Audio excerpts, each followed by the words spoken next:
कुछ दिनों से वीडियो नहीं बना पा रहे थे, वीडियो डाला नहीं जा रहा था क्योंकि सब और आई फ्लू का जो प्रकोप फैला तो थोड़े बहुत अफेक्टेड हम भी हो गए थे, इसलिए वीडियो डाला नहीं गया था। आज हम लोग बात करते हैं ऑटिज्म अवेयरनेस सीरीज में। फिर से वही पुराने जो वीडियो में मैंने अवेयरनेस के बारे में बात की है, ऑटिज्म के अवेयरनेस के बारे में, उसी बारे में मैंने इतने दिनों तक जब तक रेस्ट लिया, मतलब वीडियो नहीं बनाया, तो सेशन तो चलते रहा था, सेशन चल रहा था, सेशन लिया गया, नए पेशेंट्स को भी देखा गया। डेली यूज में हमारे जो ये है और डेली जो पेशेंट्स हमारे होते हैं, नए नए पेशेंट्स हैं या पुराने लोग हैं, तो बातचीत जो होती है ना, तो वीडियो का कंटेंट जनरली हमारा वहीं से निकल जाता है। वीडियो में बोलना क्या है इसके लिए बैठ के लिखने की ज़रूरत नहीं पड़ती है, प्रैक्टिकल बातें मेरी होती हैं तो वो आप लोगों के बीच से ही निकल के आती हैं। इसलिए हम कहते हैं कि जेन्युइन सवाल आप कमेंट बॉक्स में भेज सकते हैं, हम उन सब सवालों को देखते हैं, आपके सवाल को पढ़ते हैं और उसके हिसाब से परफेक्ट उसका रिप्लाई करने का कोशिश करते हैं कि बढ़िया से बढ़िया अपने तरीके से समझा सकें, ताकि आप समझ। अपने तरीके से तो मेरा तरीका एडवांस भी हो सकता है, लेकिन हम चाहते हैं कि आप अच्छे से समझ सकें, आपके तरीके से हम समझाते हैं। अभी आज के वीडियो में हम इन्हीं सब चीज़ों पे बात करने वाले हैं। देखिए क्या होता है कि एक केस उठाइए एक बच्चे का जिसमें कि आपको नहीं पता कि ऑटिज्म है कि ADHD है, कि उसको सिर्फ डेवलपमेंटल डिले है या वर्चुअल बॉर्डरलाइन ऑटिज्म है या फिर उसको लर्निंग की प्रॉब्लम है, क्या प्रॉब्लम है ये आपको नहीं पता। ठीक है, आप लोग जनरली कहीं कुछ डाउट हुआ तो आप लोग गूगल वगैरह पर सर्च करने गए और जनरली स्पीच डिले वगैरह सर्च किया जाता है। सबसे ज़्यादा सर्च करने जाने वाला टर्म है स्पीच डिले।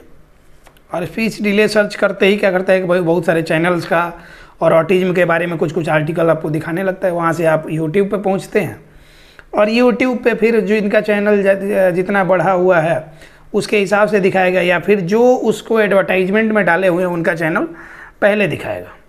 ये होता है और यहीं से फंसना भी शुरू होता है कि अभी मतलब फंसना इसमें कुछ आसान नहीं है, लेकिन क्या है ना कि हमारे दिमाग में एक थ्योरी, एक तरह से ये बातें दिमाग में चलने लगती हैं कि हाँ ये ऐसा है, ऐसा है, ऐसा है, ऐसा है, ऐसा है, तो ऑटिज्म है। ये ही लगभग लोगों के साथ हो रहा है और सारी चीज़ें भूल के वो सिर्फ ऑटिज्म को पकड़ लेते हैं। ऑटिज्म बोल दिया गया तो वो वर्ड, अभी देखिए जैसे कि डिसलेक्सिया आपने सुना, आपको याद नहीं रहेगा। ग्लोबल डेवलपमेंटल डिले GDD उतना बड़ा कौन याद करने जाए।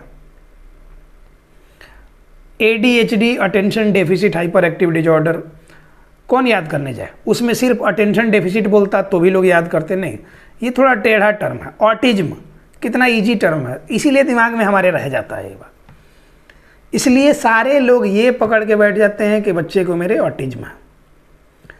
डेली सैकड़ों कॉल आते हैं, उसमें सारे लोग बोलते हैं कि बच्चे को, लगभग लोग, सारे लोग नहीं लेकिन लगभग लोग बोलते हैं कि मेरे बच्चे को ऑटिज्म है, ऑटिज्म है, डायग्नोस हुआ। कहाँ हुआ तो बोलते हैं कि वीडियो देख के पता चला।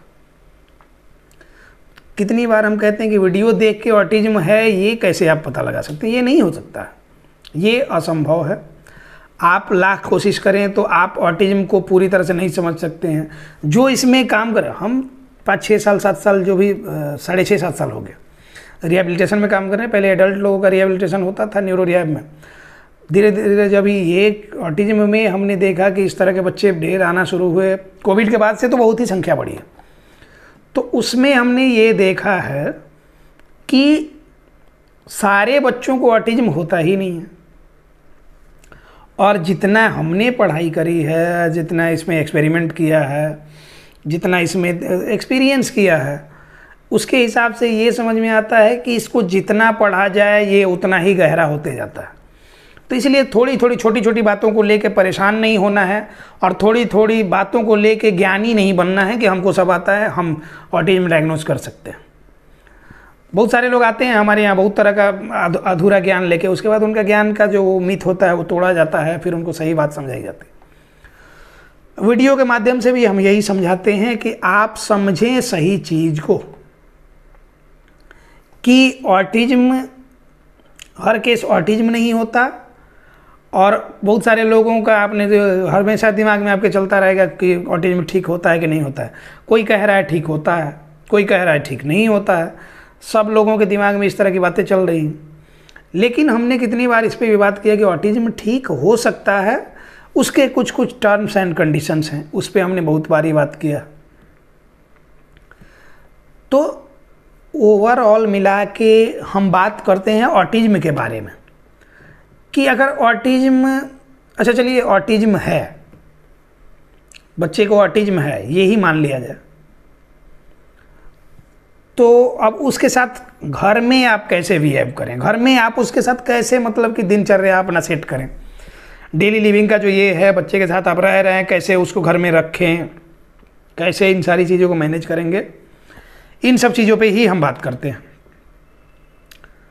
किसी बच्चे को ऑटिज्म अगर है तो उसमें पुअर आई कांटेक्ट होगा, सोशलाइजेशन की प्रॉब्लम उसमें होगी, स्पीच कम्युनिकेशन डिले भी होगा, और सारे माइलस्टोन्स भी न्यूरोलॉजिकल जो होते हैं वो डिले होंगे, लर्निंग की प्रॉब्लम होगी बच्चे को, ये है। अब दूसरी ओर हम आते हैं कि इसको ठीक करने के लिए हम कर क्या कह रहे हैं। आज किनका सेशन, दिल्ली से कोई ये थी, एक बच्चे का सेशन हम ले रहे थे, तो उसमें बच्चे की मदर क्या बोल रही हैं कि what is your name, what is your name, what is your name, what is your name. अब उधर से क्या हो रहा है कि बच्चा भी वही रिपीट कर रहा है कि व्हाट इज़ योर नेम। ये इको ले लिया है। चलिए ये ऑटिज्म में होता है, फिर भी इसको इग्नोर करते हैं। व्हाट इज़ योर नेम पूछा गया तो उधर से व्हाट इज़ योर नेम बोला, उसके बाद बोला माई नेम इज ABCD जो भी। अभी बोला जा रहा है कि तुम्हारा नाम क्या है, तो उसको नहीं पता, बच्चे को नहीं पता कि क्या पूछा क्या जा रहा है, उसको पता ही नहीं है कि हमसे पूछा क्या जा रहा है। तो इस सिचुएशन को बोलते हैं रटना, रट के ये करना। और इकोलेलिया डेवलप करने का सबसे बड़ा रीजन पेरेंट्स होते हैं। हमने कितनी बार बोला, आपने उसको रटाया, what is your name, what is your name, what is your name, what is your name, what is your name, 50 बार आप वही बोलिएगा। जैसे एक ये था, एक था तोता था, उसके बड़े बुजुर्ग जो उसके टीम के थे उसको सिखाते थे माता पिता उसको कि शिकारी आएगा, जाल बिछाएगा, दाना डालेगा, लालच से उसमें मत फंसना। तोते ने याद कर लिया, अब दिन भर बोलोगे तो याद तो कर ही लेगा। तो वो भी दिन भर बोले शिकारी आएगा, जाल बिछाएगा, दाना डालेगा, लालच से उसमें मत फंसना। और यही करते करते तोता एक दिन जंगल की तरफ उड़ गया, घने जंगल में गया, देखा कि नीचे दाना पड़ा हुआ है, दाने की खोज में निकला था, दाना पड़ा हुआ है, तो सोचा कि नीचे उतर के जाते हैं, लेकिन समझाया गया था कि घने जंगल में ही ऐसा होता है। तो फिर भी शिकारी आएगा, जाल बिछाएगा, दाना डालेगा, लालच से उसमें मत फंसना। करते करते करते करते नीचे उतरा, दाना चुग रहा था, तब तक जाल खींच दिया गया, फंस गया। फिर भी बोल रहा है कि शिकारी आएगा, जाल बिछाएगा, दाना डालेगा, लालच से उसमें, बस इतने पे उसको समझ में आया वो यही बात बोली जा रही थी कि लालच से उसमें फंसना नहीं है। तो ये एक तो रटने वाली बात होगी कि रटा गया, उसको समझा नहीं गया कि कहा क्या जा रहा। तो समझदारी भी डेवलप करनी, गलती उन पेरेंट्स की भी है उस तोते के कि उनको ये बात भी तो समझानी चाहिए। हालांकि ये काल्पनिक बातें हैं, लेकिन समझाने के लिए जो कहा जाता है तो वो चीज़ें उनको भी समझानी चाहिए ना कि इसका मतलब क्या है तुम समझो, ना कि रटो और रट के इसका मीनिंगफुल कुछ ये ना मतलब ना निकले, बस बोल दो। जैसे आप लोग चाहते हैं कि आपका बच्चा वही बोले शिकारी आएगा, जाल बिछाएगा, दाना डालेगा, लालच से उसमें मत फंसना, और जाके फंसे। मतलब कि मीनिंगफुल बात नहीं बोलेगा तो उस बात बोलने का क्या मतलब, कोई मतलब नहीं है। हमने कितनी बार ही बोला है ना कि जब ये बच्चे को समझदारी नहीं है, वो समझता नहीं है, कमांड फॉलोइंग नहीं लेता है, कंसंट्रेट होकर बैठता नहीं है, अपने सिचुएशन से वो रिलेट नहीं कर, जो सिचुएशन में वो है माहौल से वो रिलेट नहीं कर पा रहा है, उस बच्चे को आप कुछ भी बुलवा के क्या करेंगे, वो अननेसेसरी बोलेगा भी तो अननेसेसरी बात। तो वो क्यों बुलवाना, कोई मीनिंगफुल बात बुलवाएं। मीनिंगफुल बात बुलवाने के लिए क्या करना होगा कि पहले उसको सराउंडिंग से अवेयर करें, अपने आसपास में जो चीज़ें हैं उससे वो अवेयर हो। अब जाहिर सी बात है कि यहाँ टेबल पे जहाँ पे हम ये कर रहे हैं तो यहाँ पे लैपटॉप रखा है, यहाँ एलेक्सा रखा है, यहाँ एक लाइट है, टेलीफोन है, वो लेटर पैड है, ये सारी चीज़ें जो रखी हुई है, यहाँ 50 चीज़ होंगे आसपास में, ये सारी चीज़ें हमको पता ही नहीं होंगी तो कोई हमको बोलेगा कि वो फला चीज़ कहाँ है तो हम कैसे बता पाएंगे, जब हमको पता ही नहीं कि है कहाँ पे, हमको पता नहीं है, या फिर इसका नाम ये है हमको नहीं पता तो नहीं बता पाएंगे। बच्चे के साथ भी वैसे ही है। तो वर्बल कम्युनिकेशन पे ना फोकस करके आप नॉन वर्बल कम्युनिकेशन पे फोकस करें। आज एक और नया असेसमेंट था तो उन लोग का भी वही हाल है, उन लोग बोल रहे हैं कि इसका सब कुछ अच्छा है लेकिन उसमें सेंसरी प्रोसेसिंग की प्रॉब्लम बहुत सारी है। मैंने देखा, बोल रहे हैं सब कुछ अच्छा है, सिर्फ इकोलैलिया है, पढ़ने में काफ़ी अच्छी है लेकिन इकोलैलिया, उसके अलावा लर्निंग की थोड़ी सी प्रॉब्लम है, समझदारी में थोड़ी सी प्रॉब्लम, पढ़ने में काफ़ी अच्छी। तो अच्छी क्यों नहीं होगी जब आपने पढ़ाया ही है बच्चे को, सिर्फ पढ़ाया है तो वो डेवलप कर गया, जिस चीज़ पे आप काम करेंगे वो डेवलप कर जाएगा। बोला जाता है ना कि रसरी आवत जात तहसील पर परत निशान। तो मतलब क्या है कि जो कुएं का जो ये होता पत्थर होता है उस पर भी रस्सी से बाल्टी से पानी जो खींचा जाता है, खींचते खींचते खींचते खींचते खींचते खींचते उस पर भी निशान पड़ जाता है ना।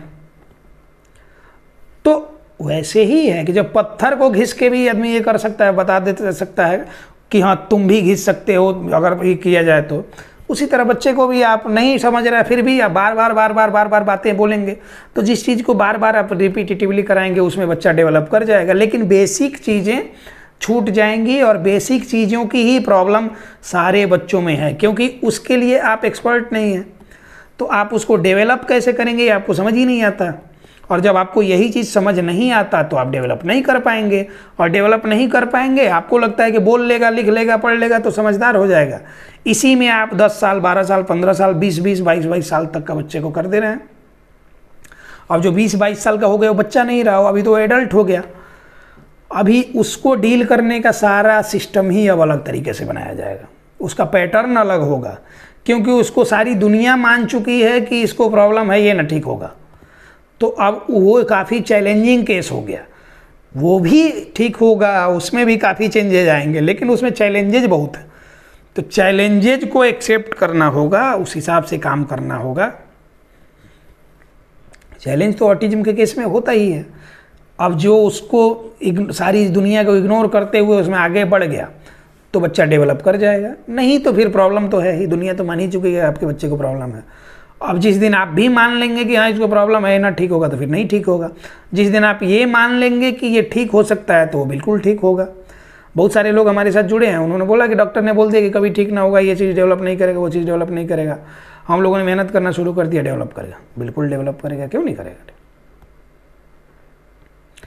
तो ये सारी चीज़ें हैं क्या ना कि ये विल पावर पे डिपेंड करती हैं, लेकिन विल पावर ये नहीं कि अभी उसको ठान लेना है कि नहीं बोलना चाह रहा है फिर भी बुलवा देंगे, जब भी नीड नहीं है तो बुलवाएंगे नहीं। अब ये आपको कैसे पता होगा कि उसको नीड है कि नहीं है, उसी के लिए किसी एक्सपर्ट के पास जाना होता है कि कब क्या नीड है। दवा बुखार की सबको पता है, लेकिन किस कंडीशन में कौन सी दवा खानी है ये सही तरीके से नहीं पता होने की वजह से लोग बहुत सारा नुकसान करते हैं। अभी एक बच्चा मेरे यहाँ आता है, उसकी मदर एक दिन आके ऐसे बैठी हुई थी, बात कर रही थी, बोले कि सर काफ़ी वीकनेस सा फील हो रहा है अभी कुछ दिनों से, देह में जान ही नहीं लग रहा, तबीयत बार बार ख़राब हो जा रहा। क्यों? क्योंकि वो कुछ दवा रेस्ट्रिक्टेड मेडिसिन उन्होंने लिया था जो कि बिना डॉक्टर के सलाह के नहीं लेना चाहिए, उन्होंने वो लिया, उनको ब्लीडिंग ज़्यादा हो रही थी और वो ब्लीडिंग रुक नहीं रही है। अब इन सब कंडीशंस में बोला जाता है कि हमेशा डॉक्टर से सही सलाह लेके, क्या लगता है 400-500 रुपया कंसल्टेशन का फ़ी, जो भी डॉक्टर होंगे उसके एक्सपर्ट 500 600 700 जो भी होगा, आपके शरीर से तो बढ़ के नहीं है वो। तो जाके उनसे सही सलाह लें ना, सही सलाह लें और तब उसके हिसाब से दवा लें। इसीलिए कहा जाता है कि सही चीज़ के लिए सही जगह पे जाना ज़रूरी है, नहीं तो फिर क्या होगा कि प्रॉब्लम आप क्रिएट करेंगे। बिना जाने आप बार बार बुलवाएंगे, इकोलेलिया डेवलप कराएंगे। उसकी एकेडमिक्स हो सकता है कि थोड़ी सी सुधरे, लेकिन समझ नहीं, अंडरस्टैंडिंग डेवलप नहीं कर पाएंगे। आप बोलेंगे ये लिखो, तो ये तो शुरू से लिख रहा है, बचपन से आपने सिखाया है उसको, 4 साल 5 साल का हो गया तब से सिखा रहे हैं, 2 साल 3 साल से उसको सिखा ही रहे हैं, तो लिख ही लेगा। ए फॉर एप्पल उसको याद है, ए फॉर एरोप्लेन बोल दीजिएगा, उसको नहीं पता। ए फॉर एयर होता है, उसको नहीं पता। ए फॉर एम्बुलेंस होता है, उसको नहीं पता। तो ये सारी चीज़ें कौन सिखाएगा? तो ये पहले हम लोग एरोप्लेन पढ़ते थे, एरोप्लेन मतलब कि हवाई जहाज, एयरप्लेन भी उसको बोलते हैं। ये हम लोग जब फिजिक्स में पढ़ने आए तब एयरप्लेन देखे, बुक में एयरप्लेन लिखा, हम लोग को लगा कि प्रिंटिंग मिस्टेक है, एरोप्लेन होता है। तो फिर देखे कि नहीं, एयरप्लेन भी होता है। तो ऐसे ही ये सारी चीज़ें अपने आप बच्चा खोज लेगा, जब उसमें अंडरस्टैंडिंग होगी तो खोज ही माइंड होगा, वो अपना खुद समझते रहेगा। अंडरस्टैंडिंग ही डेवलप नहीं है बच्चे की तो वो नहीं समझेगा, जो आप रटाएंगे वो उतना ही रटेगा बस। तो इसलिए रिक्वेस्ट सारे लोगों से ये है कि आपको जब भी डाउट हो तो खुद से डाउट करते करते करते करते आप डिसीजन ना बना लीजिए, आप इसे एक्सपर्ट के पास लेके जाइए, उनसे मिलिए, सलाह लीजिए कि इसमें क्या क्या किया जा सकता है, तो वो बताएंगे। उस हिसाब से सही पैटर्न पे लेके चलना होता है बच्चों, तो आपका बच्चा बिल्कुल ठीक होगा। अपने मन से कुछ भी करते रहेंगे, अभी क्यों ये बातें आपको समझाते हैं क्यों हम बैठ के ये बोलते रहते हैं? हम किसी प्रैक्टिकल कोई वीडियो बना देंगे तो उस पर व्यू इतना सारा हो जाएगा, प्रैक्टिकल वीडियो कुछ भी डाल देंगे तो उसमें 30-30 40-40 मिनट का वीडियो है, प्रैक्टिकल वीडियो है, एक दिन में 1000-2000 व्यू चला जाता है। लेकिन ये बातें बैठ के आपको समझाना, आप देखेंगे तो हो सकता है आपको बोरिंग भी लगे, कुछ लोगों को बोरिंग लगेगा, स्किप कर देंगे, लेकिन सही चीज़ें समझाना ज़रूरी है लोगों के अवेयरनेस के लिए, इसलिए हम ये समझाते रहते हैं। बहुत सारे लोग हमारे पास आते हैं, व्हाट्सएप में मैसेज करेंगे, मैनेजमेंट से बात करेंगे या कॉल से मेरे से बात करेंगे, उसके बाद सारा प्रोसीजर लेंगे, उसके बाद वो गायब, उनको नहीं मतलब है, मतलब उन्होंने देखा किसी वीडियो में अच्छा लगा इसलिए मनोरंजन के लिए वो आए, उसके बाद वो भाग गए। अभी क्या है कि वही किसी और चैनल पे जाके वहाँ पे ही वही चीज़ें कह रहे हैं कि कैसे आपसे संपर्क करें, कैसे आपसे ये करें, कैसे आपसे मिलें, आपका वीडियो देखा, आप सबसे ऑनेस्टली ये करते हैं, आप सबसे ये करते हैं, क्यों आप लोग इधर, या फिर मेरे बच्चे को ये प्रॉब्लम है, इसके लिए क्या क्या कर सकते हैं। ये सारी बातें वीडियो में ऑलरेडी बताई जाती हैं, लेकिन वो ओवरऑल डेवलपमेंट के लिए है, ग्रॉस डेवलपमेंट होता है ना, ग्रॉस वेट, जैसे खाद वाद का बोरा लीजिएगा तो उस पर लिखा था ग्रॉस वेट। ग्रॉस वेट का मतलब क्या था? भरते समय वजन लिखता है कि भरते समय वजन, और नेट वेट तो ग्रॉस वेट लिखेगा 50 kg और नेट वेट 45 kg। तो वही होता है कि ग्रॉस डेवलपमेंट कि मतलब करते समय डेवलपमेंट, जो आप कर रहे हैं उतना ही डेवलपमेंट, लेकिन माइन्यूट लेवल पे उसके एकदम से माइन्यूट लेवल पे उसके फाइन जो ये होते हैं फंक्शन होते हैं, फाइन मोटर फंक्शन, उन सब को डेवलप करने के लिए, उसकी प्रॉपर अंडरस्टैंडिंग डेवलप करने के लिए एक स्पेसिफिक प्लान की ज़रूरत है। और जब तक वो स्पेसिफिक प्लान नहीं होगा तब तक आप अपने बच्चे को ठीक नहीं कर पाएंगे। तो इस बात को बिल्कुल आप लोग ध्यान में रखें और सही राह पे चलें, तभी बच्चा ठीक होगा। बहुत सारे लोग अभी मैसेज करते हैं कि बच्चे का हमारा असेसमेंट हो चुका है, डायरेक्ट हम थेरेपी के लिए आपसे जुड़ जाएं। तो हमने कितनी बारी मना किया है कि जब तक असेसमेंट हम नहीं करेंगे तब तक हम अपने यहाँ थेरेपी किसी को नहीं करें।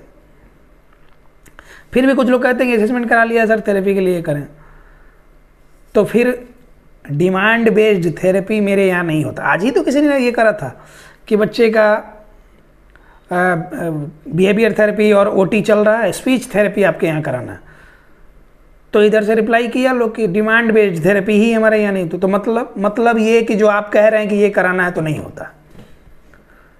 हम जो बताएंगे वो होता है, जो आपके बच्चे को ज़रूरत होती है वो हम बताते हैं और वही होता है हमारे यहाँ। तो ऐसे कोई भी हैं जो इनको कह रहे हैं कि असेसमेंट करा लिए, सिर्फ थेरेपी लेना है, तो आप जहाँ असेसमेंट कराएं वहीं थेरेपी कराएं, हमारे यहाँ आने की ज़रूरत नहीं है। और जिनको लगता है कि उनके हिसाब से हमारे यहाँ ट्रीटमेंट होगा तो वो भी हमारे यहाँ नहीं होता, उनको भी आने की ज़रूरत नहीं है। हमारे यहाँ आप आते हैं तो हमारे हिसाब से ट्रीटमेंट होता है। और आपको मतलब इस बात से होना चाहिए कि आपका बच्चा हर महीने में 10-15% इम्प्रूव करे, इसकी गारंटी है आपका बच्चा इम्प्रूव करेगा। अब उस बात पे ना ध्यान दे के आपको ये लगता है कि बस हमारे हिसाब से हो, ये हो वो हो, तो आप दुनिया खुली है, जाएं, किसी को मना ही नहीं है। हाँ, जब फिर से वापस आना हो तो आप बेहिचक आ जाएं। गिल्ट तो आपको होगा ही होगा। बहुत सारे लोग अभी ऑनलाइन सेशन में हमारे जुड़े, जिनको हमने आज से 5-6 महीने पहले समझाया था कि आपको कंटिन्यू यही करने की ज़रूरत है, इधर उधर जाने की ज़रूरत नहीं है। लेकिन फिर भी उन लोगों को समझ में नहीं आया। उन्होंने 6-7 महीने अपने गंवाए इस फेर में, उनको लगा कि बस ऐसे ही ठीक हो जाएगा, सिर्फ थोड़ा सा डिले है वो ठीक हो जाएगा। और अभी वो लोग पछता रहे हैं। अच्छे खासे पढ़े लिखे लोग हैं, और जिनके बारे में हम बोल रहे हैं वो लोग 4-5 लोग ऐसे हैं मेरे साथ ऑनलाइन सेशन में अभी जुड़े, उनको ये बातें समझ में आ भी रही होंगी कि उन्हीं की बात हो रही है। नाम हम लेते नहीं हैं, इसीलिए समझदारी से सब लोग काम लें। फाइनेंशियल इश्यूज हों या फिर किसी भी तरह की बात हो तो वो भी क्लियरली बोल दें, जो हो सकता है हम लोग मैनेज कर सकते हैं, करते भी हैं। बहुत सारे लोगों ने ये करा, रिक्वेस्ट करा कि ऐसा ऐसा ये है। अभी आज ही एक सेशन मैंने लिया, मुंबई से उन लोग हैं, मलाड से, तो उन्होंने बात करी मेरे से, मैनेजमेंट से जो बताया गया उसमें उन्होंने बात किया कि सर आर्थिक स्थिति थोड़ी सी ये है तो कुछ हो सकता है, तो जो हो सकता था हमने किया। तो इसीलिए देखिए क्या है कि हम चाहते हैं कि ज़्यादा से ज़्यादा लोग जुड़ें, ज़्यादा से ज़्यादा लोगों को बेनिफिट हो। आप अपने बच्चे को ठीक कर सकते हैं, बस ईमानदारी से काम करें। तो जो लोग हमारे साथ ऑनलाइन सेशन में हमारे जुड़ना चाहते हैं, आप इस नंबर पर 2 से 4 के बीच में कॉल कर सकते हैं, मेरे से बात कर सकते हैं। और ये हमारा ऑफिशियल व्हाट्सएप का नंबर है। इस पर आप 24/7 आप मैसेज करके अपना ये कर सकते हैं, प्रोसीजर जान सकते हैं कि ऑनलाइन सेशन में हमारे साथ कैसे जुड़ें।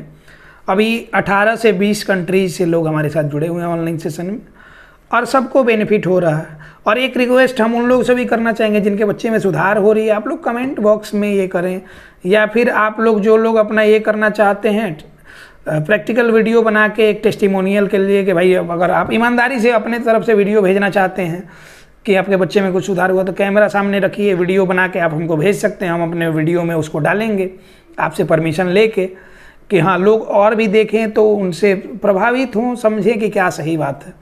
हम तो किसी से पर्सनली रिक्वेस्ट नहीं करते हैं कि हाँ भाई आप प्राइवेटली रिक्वेस्ट कर रहे हैं, आप अपना वीडियो बना के ये कीजिए, हम प्रचार करेंगे, वैसा कुछ भी नहीं। जो लोग खुशी से अपना ये करना चाहते हैं, उनके बच्चे में इम्प्रूवमेंट हो रही है, ईमानदारी से आप अपना ओपिनियन शेयर कर सकते हैं। तो क्या है कि देखिए, मिशन ऑटिज्म फ्री इंडिया के लिए सबका सहयोग जरूरी है। आप सभी लोग सहयोग करें, हम लोग ऑटिज्म फ्री इंडिया बना के रहेंगे। इन्हीं सब बातों के साथ इस टॉपिक को क्लोज करते हैं। मिलते हैं किसी नेक्स्ट टॉपिक में। धन्यवाद।